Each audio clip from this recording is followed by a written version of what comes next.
Hi kids, this is Pastor Maylan wearing KSDA t-shirt that has a shark on it, and I have my guitar, and I'm sitting in the youth room of the Bellevue Seventh-day Adventist Church. Nobody else is here. I am the only one, and when I came in, I wore gloves, 2 gloves. I've taken them off because I can't do the guitar very well, I don't think, with the gloves on, but I'm being very careful. I've got a couple of books I'd like to read to you, but I would first of all like to have us sing the song Who's in the Middle of the Dark. And you know it probably very well. The first verse goes, who's in the middle of the dark? God is. Who's in the middle of the dark? God is. Who's in the middle of the dark? God is. I'm not afraid because God is in the dark. Then we'll have some other verses. Here we go. Who's in the middle of the dark? God is. Who's in the middle of the dark? God is. Who's in the middle of the dark? God is. I'm not afraid, 'cause God is in the dark. And you know, the next verse goes, who's in the middle of the storm? I just heard on the news today that there may be a storm later today, maybe thunder. This morning when I took a walk, it was raining on me, and then later when I came out to get into the car to come down here to record this, I found there was hail slushed on the back of my car window, and it had stopped hailing by that time.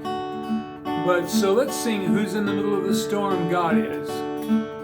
Who's in the middle of the storm? God is. Who's in the middle of the storm? God is. Who's in the middle of the storm? God is. I'm not afraid, 'cause God is in the storm.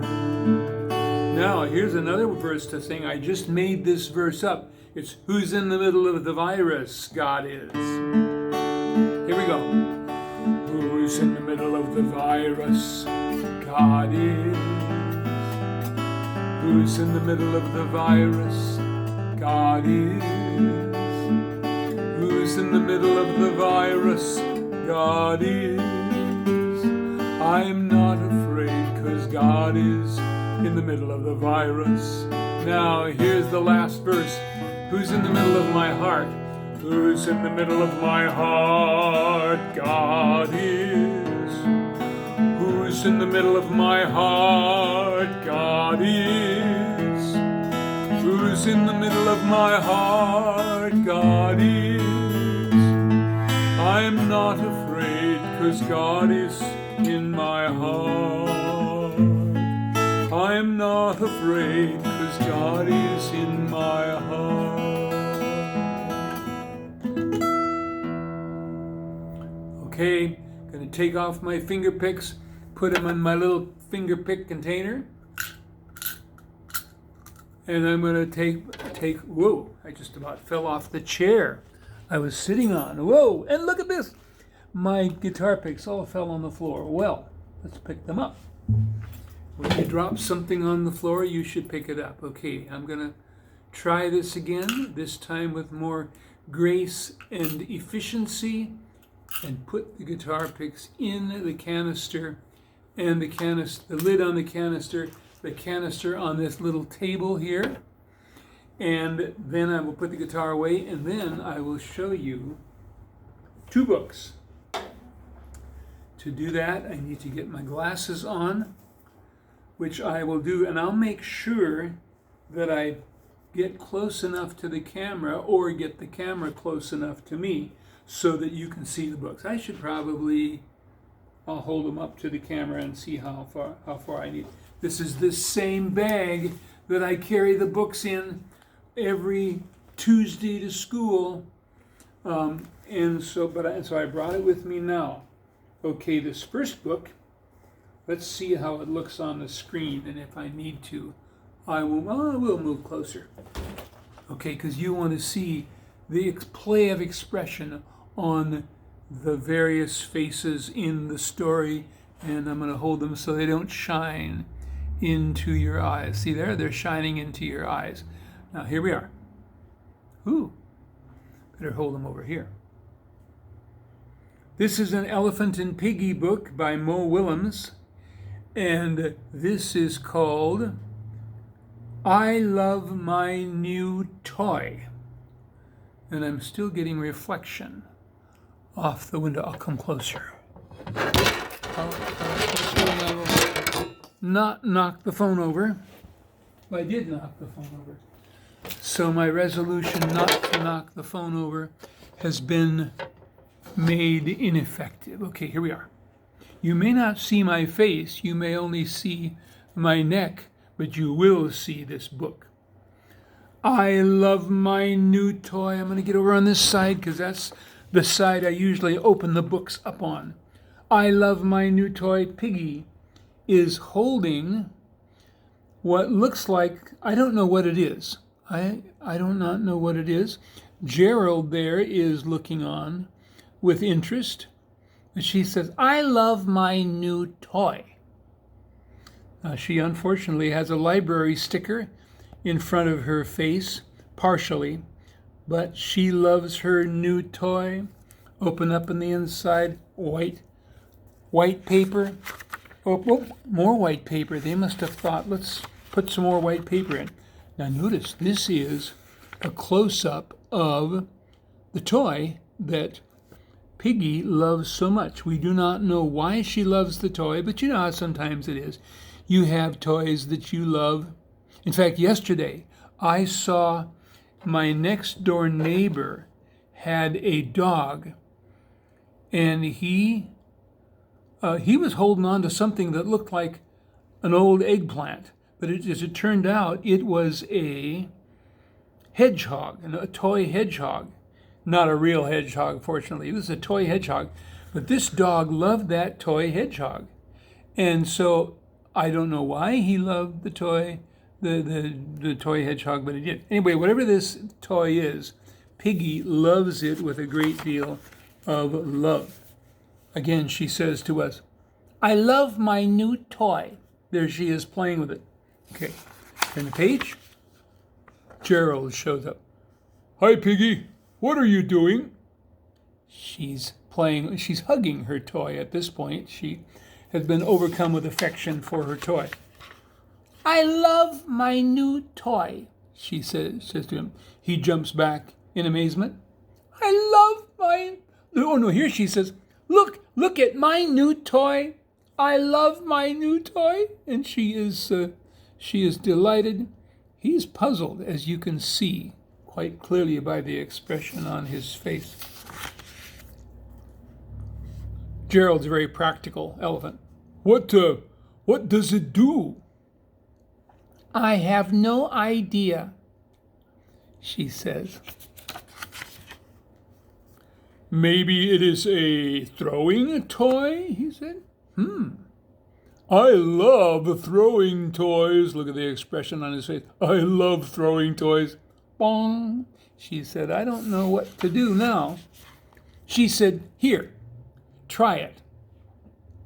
Oh, yes, he says. And the next page will show us what happens. Zip, up goes the toy.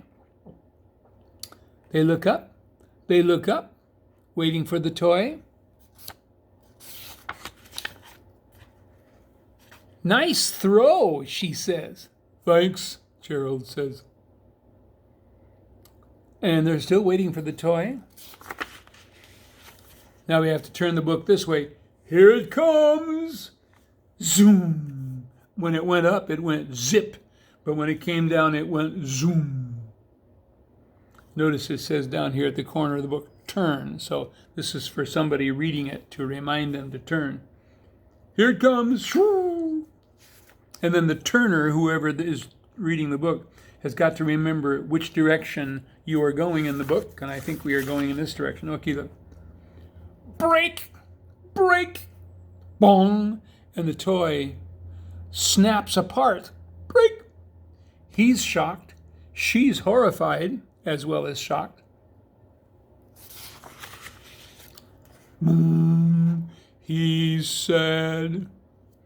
She is sad. I'm assuming Piggy is a she. We don't know, but maybe she is. The toy pieces are broken, and we are in time of trauma and drama, sorrow. I broke your toy, Gerald says. You broke my toy, she says. They are agreed on the tragedy. My new toy, she says. I am mad.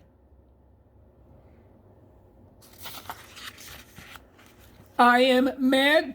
I am sad, she said, and sad. I am mad and sad. Boom, poor Gerald. Gerald is discovering how much Piggy loved that toy. Boom, boom, boom, boom. Look at the expression on his face.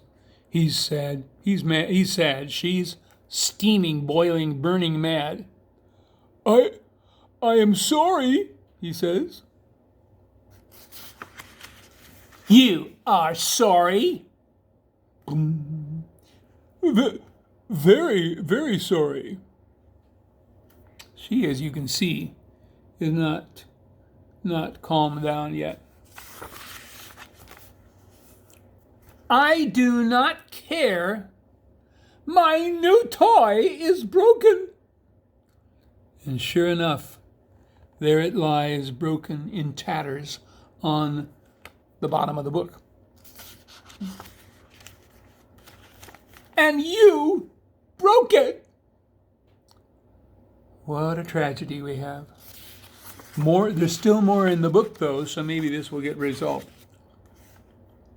Wah! Gerald cries. Wah! Piggy cries. They're both sorrowful. Wah! The toy is still broken, you see.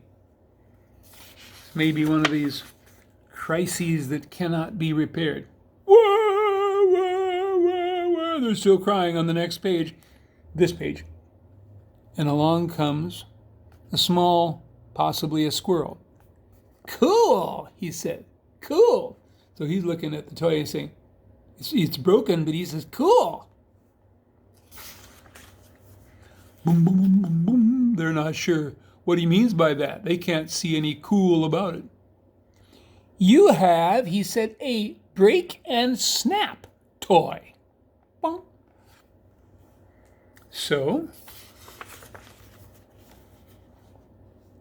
snap, he says. That is a fun toy. It's a toy, evidently, that snaps together after it snaps apart.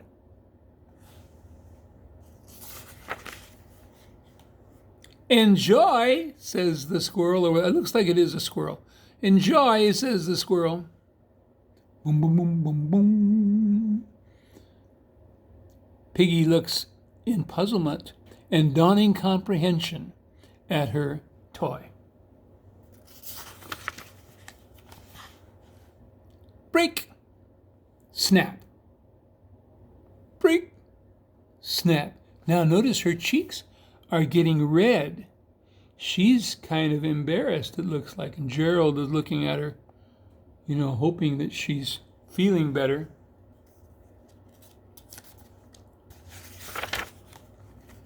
Break, snap, and now she's smiling. Now look at the expression on Gerald's face. Gerald, he's doesn't know whether he's happy about this. First she was really mad at him, and now she's not. Do you want to play with my new toy? She says. Her cheeks are still red with embarrassment. No, he says. No. She's surprised. You do not want to play with my new toy? I do not want to play with your new toy. And she is distressed beyond measure. Here she's got this toy. Gerald does not want to play with it now. I want to play, he says, with you. Friends are more fun than toys. The piggy's delighted. They're friends again. And we'll just see what's happening on the next page. The toy is on the ground now, snapped apart. And he and Gerald and Piggy are running off in the distance. Gerald says, "You're it." She says, "No, you are." Looks like they have begun to play tag. Okay. And then here's this toy again. The cause of all the trouble. It's back together, as you can see. I think we are all safe now. The toy is safe, the friendship is safe, and there's more white paper. Okay, here's another book coming up. Let me get it out of this bag.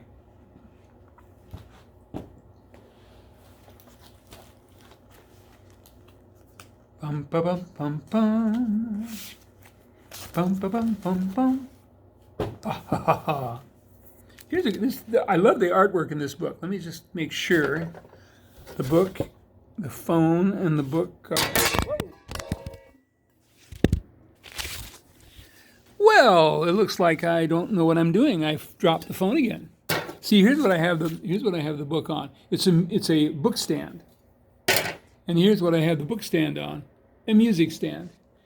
And so we are trying to adjust this so that you will enjoy the full panoply of colors of this book. Oops, got to turn it right side up. Okay, observe. Hey, it's shining, goodness sakes. I wish it did not have that shine. Shine, shine, shine, shine, shine, shine.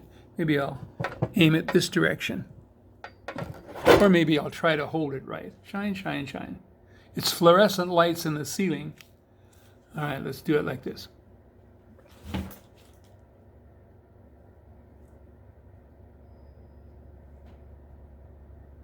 I'm going to back away a little bit, but I'll bring the book in close. Boy, this is a shiny cover. You know what I'll do? I'll show you the cover, then I'll take the...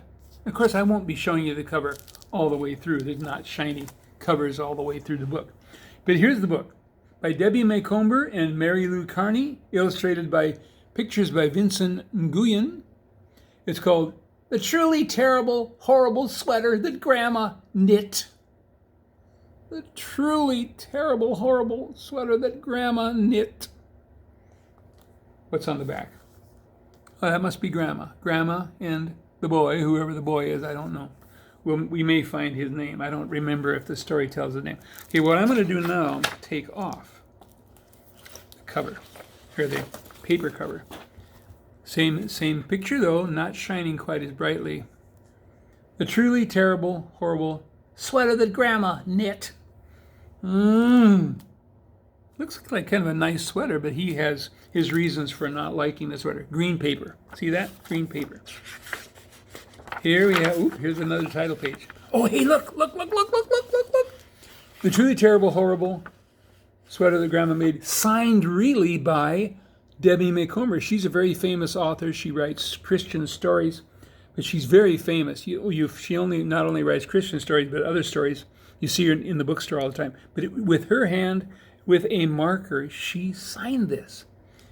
And she signs it 2 Timothy 1:7. I don't know what 2 Timothy 1:7 says. Ball of yarn. Bum, bum, bum, bum, bum. Bum, bum, bum, bum. Don't shine, page, don't shine. Okay. Here's the boy and the dog. He seems happy. The dog seems happy. Only 3 more days until my birthday. Cameron, that's the boy's name. That's a very important name. You'll hear that name at the end of the book. Only 3 more days until my birthday, Cameron Gerard thought, as he raced in the door from soccer practice and kicked off his cleats. That's when he saw Grandma. Susan's present had come in the mail. Cameron picked up the package and shook it. What could it be? A new video game? A remote control car? Maybe it was a cool blinking light for his bicycle? Cameron could hardly wait to open his birthday present from his Grandma Susan. She always gave the best gifts. Finally, the day arrived. Cameron flew out of bed and down to the kitchen where his mother and father and baby sister were waiting for him. On his plate was a big stack of pancakes with candles sticking out the top. Pancakes. I wish this would be my best birthday ever. He closed his eyes and blew out the candles in one big breath. Can I open Grandma Susan's present now? If that's what you want, Mom said. Cameron tore off. We know what the present's going to be, don't we? Cameron tore off the paper and opened the box. A yellow envelope lay on the top of the tissue paper. Read the card first, Mom told him. Inside was Grandma Susan's note. This is a very special gift for a very special boy. Happy birthday. Holding his breath, Cameron opened the box. Boom, boom, boom, boom, boom, boom. It wasn't a video game. It wasn't a remote control car. It wasn't the blinking light for his bike. It was a sweater. A truly terribly horrible sweater. Oh, Cameron, his mother said, look what Grandma knit for you. It's almost like the one she made for you, your baby sister. Cameron did not want a sweater for his birthday, even if his Grandma Susan had knitted it. His mother held it up for him to see. It had red, green, and yellow, blue and orange stripes. Even worse, it had big buttons. If his friends saw him wear the sweater, they would laugh. It was truly terribly horrible sweater. Cameron was never even going to wear it. The next day, Cameron called his dog Scout into his bedroom and closed the door.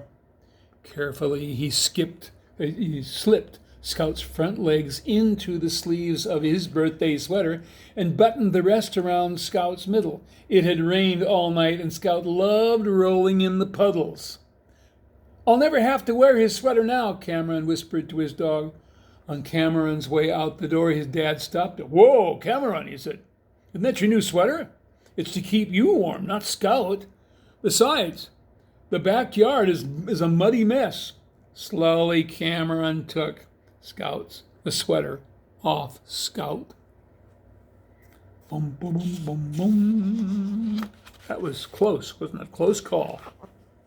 Then, one chilly morning, a few weeks later, as his mother was making lunch, she said, "This would be a perfect day to wear your new sweater to school." Cameron went in his room and pulled out the sweater. He buttoned the big buttons, but it was a truly terrible, horrible sweater, and Cameron was never going to wear it.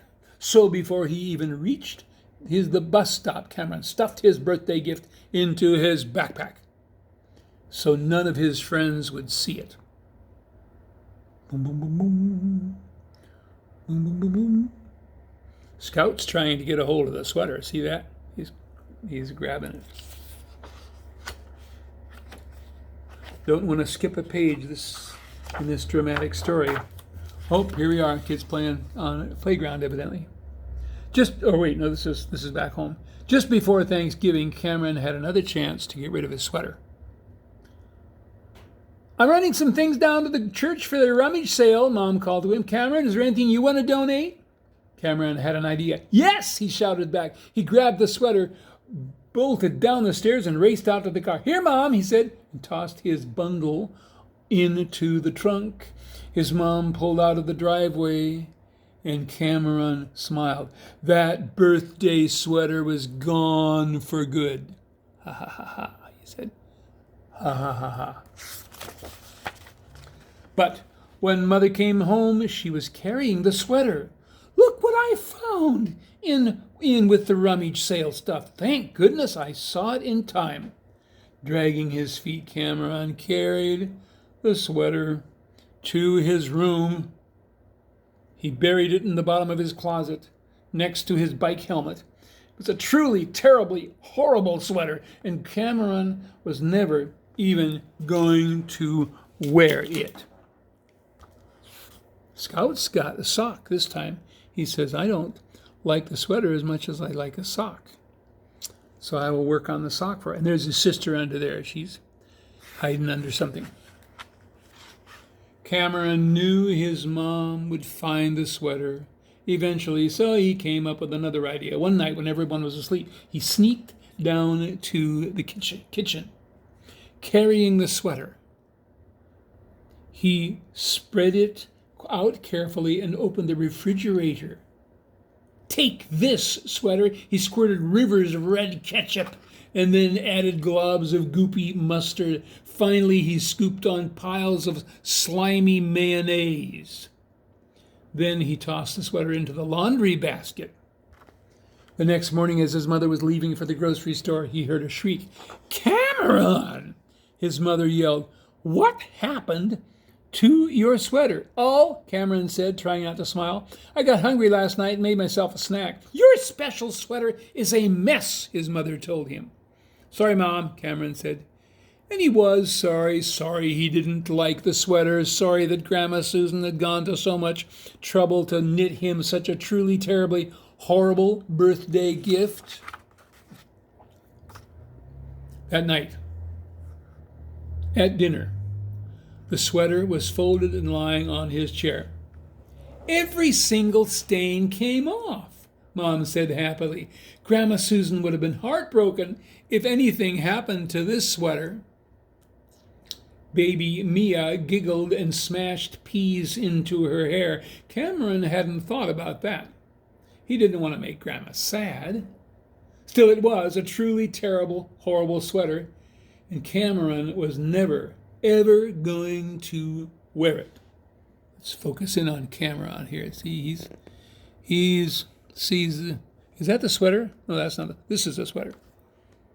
Cameron is resolved he will never wear that sweater, though he doesn't wish to cause Grandma pain. So here we go. Boom, boom, boom, boom, boom.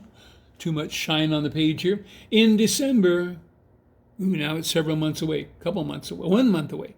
In December, as Cameron was helping his dad with the Christmas decorations, his mother told him the news. Grandma Susan is coming. She'll be here Saturday and stay with us until after Christmas.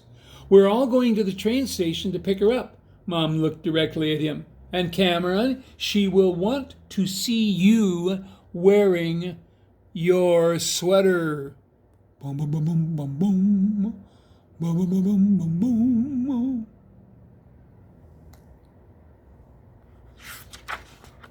Crisis time again. Deep crisis ahead. Cameron was excited to see his grandma, Susan. She liked the same board games he did. She let him read to her. Plus, she clapped really loudly when she watched him shoot hoops in the driveway. It would almost be worth wearing the sweater, the truly terrible sweater, just to be with her. So he put the sweater on when they went to pick her up at the train station. Hello, hello, Grandma waved as she spotted them. Grandma, Grandma, Cameron yelled and raced to meet her. Grandma Susan bent down and pulled him close. I'm so glad you like your sweater. You look so handsome in it. Cameron frowned as he stared down at the bright stripes and big buttons. How could he look handsome wearing that truly terrible, horrible sweater? Let's focus in on Grandma coming in. There's Grandma. There's a lamppost. There's a miscellaneous person. Oh, there comes Cameron there. See him? Boom, boom, boom, boom, boom, boom, boom. Running toward her.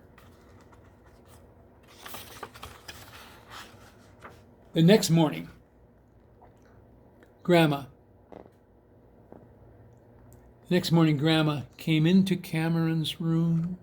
The sweater was lying on the floor next to Scout. She picked it up and sat on the bed beside Cameron, spreading the sweater across his bedspread. Let me tell you about knitting this sweater for you, she said. Her finger traced the green stripe. As I knit these rows, I imagined I was at one of your soccer games watching you race across the grass. I remember the time I saw you play. You kicked in the winning goal and everyone cheered. Cameron smiled. No one cheered louder than you, Grandma.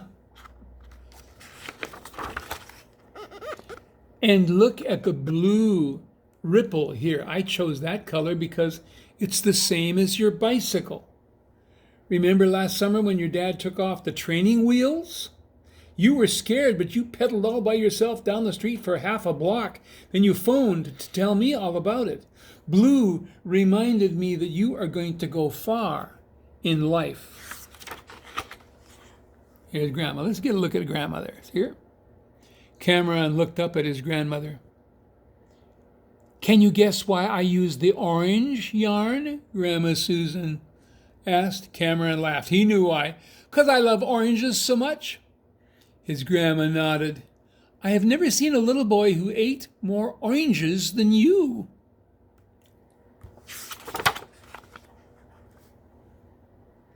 What about the yellow? He asked. His grandma put her arm around his shoulder. Yellow is the happiest color I know. I remember the day your mom and dad called to tell me they had a baby boy. They were so excited and happy. Your mom and dad waited a long time to have a baby. It didn't even seem it would ever happen. And then you were born. You, Cameron, are the sunshine of all our lives. There's Grandma, I guess. There's Mom with baby Cameron, and there's blue teddy bear in the bottle, and a couch, and my hand. See my hand? There's my hand.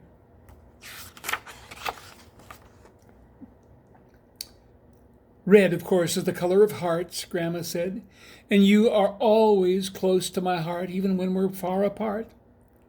As Grandma bent to kiss the top of his head, Cameron looked again at the sweater she had knit. He thought about the hours Grandma had spent choosing yarn and then knitting.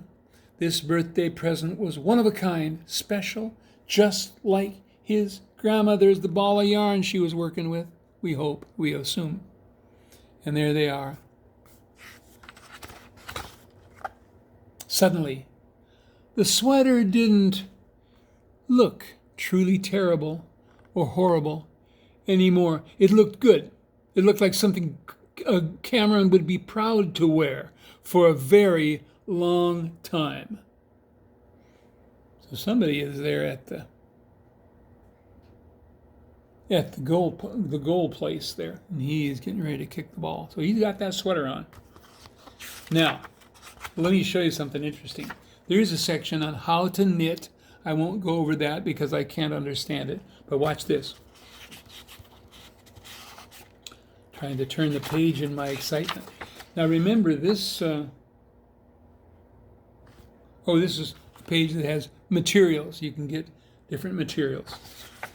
Yarns of various, she says, this is how to knit that sweater, if you know how to knit at all. Now watch this. Debbie McComber is the main author. And here's DM, that means that's her. But she said, to my grandson Cameron Lacombe, who inspired the story. Not to worry, Cam. I'm knitting you socks next time. So she must have knit her grandson, Cameron, who has the same name as this boy, a sweater, and maybe he didn't like it at first. Anyway, that's the story. The truly terrible, horrible sweater for Grandma, that Grandma knit, and there they are on the back cover. Okay, kids, those are the two books. That's the song. We will maybe do this next week if that fits into everybody's plans. I hope that you have a good day, and I hope you all stay safe, and I hope that we can all get back to school soon. See you later. Now let's see if I know how to turn off a video. I knew how to start it. Oh, here's this thing. I'm going to push it with my thumb. Boom. And then I will vanish.